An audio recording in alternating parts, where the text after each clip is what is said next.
On accueille tout de suite notre invité, c'est vous, Éric Fassin. Bonjour à vous. Vous êtes Bonjour. sociologue, professeur au département de sciences politiques à l'université Paris 8 Vincennes-Saint-Denis. Merci de prendre le temps de répondre à nos questions sur France 24. Quelle lecture, le sociologue que vous êtes, vous faites de cette mobilisation à Sciences Po qui se poursuit depuis plusieurs semaines maintenant? Ce qui est intéressant, c'est que, en fait, il n'y a pas tant que ça de mobilisation en France dans les universités et que Sciences Po propose sans doute la plus visible en ce moment, y compris bien sûr en raison des attaques gouvernementales qui ont été portées. Alors pourquoi y a-t-il relativement peu de mobilisation alors que se déroulent des événements tragiques, quel que soit le nom qu'on leur donne, tout le monde en convient, à Gaza? Quand on compare avec d'autres pays, par exemple avec les États-Unis. Eh bien, je crois que cela tient au fait que il y a une intimidation très grande. Après tout, il y avait par exemple dimanche dernier une manifestation qui a d'abord été interdite avant d'être autorisée et l'État a fait appel, mais malgré tout elle s'est tenue par crainte de troubles à l'ordre public. Donc il y a un effet d'intimidation qui est renforcé par les poursuites qu'on découvre, par les personnes qui sont condamnées, comme un syndicaliste pour apologie du terrorisme, ou bien par les convocations de personnalités politiques. Donc il y a un climat très lourd.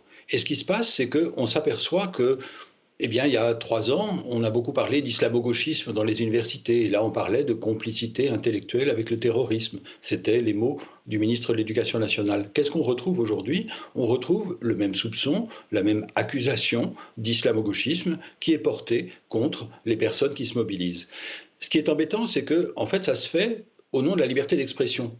Mais en fait, qu'est-ce qu'on fait? On empêche l'expression. Que demandent les étudiants de Sciences Po? La possibilité d'organiser des débats ouverts à tout le monde.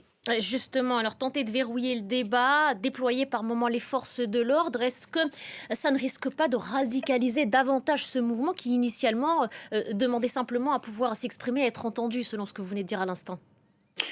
Effectivement, pour l'instant, l'intimidation a globalement marché. C'est-à-dire qu'on peut remarquer aussi que les professeurs restent relativement silencieux dans leur très grande majorité, c'est-à-dire essaient d'éviter les ennuis. Ça, c'est du côté des professeurs, mais du côté des étudiants, on a vu aussi que beaucoup avaient en quelque sorte renoncé. Donc qu'est-ce qui reste? Eh bien, il reste quelques-uns qui continuent de se mobiliser. Mais effectivement, ce que vous dites, c'est que ça peut avoir un effet inverse. C'est après tout ce qui s'est passé aux États-Unis tout récemment à Columbia. On a vu l'intimidation sur les présidentes de Harvard et de Penn qui ont fini par démissionner sous la pression du Congrès. Eh bien, on voit aujourd'hui que la présidente de Columbia, elle essaye de faire face en cédant au Congrès. Mais en cédant au Congrès, elle a attisé le feu dans sa propre université, où les étudiants, d'une part, mais les professeurs, d'autre part, se sentent trahis. De ce point de vue-là, les présidents d'université en France tiennent une position beaucoup plus claire, beaucoup plus courageuse, en disant d'une part, bien entendu, qu'ils luttent contre les propos et actes antisémites, de même que contre les propos et actes racistes, mais que d'autre part, il est très important de préserver l'indépendance des universités, l'autonomie, c'est-à-dire en fait les libertés académiques en même temps que la liberté d'expression. Merci beaucoup, Éric Fassin. Merci d'avoir pris le temps de répondre à Merci. nos questions sur France 24.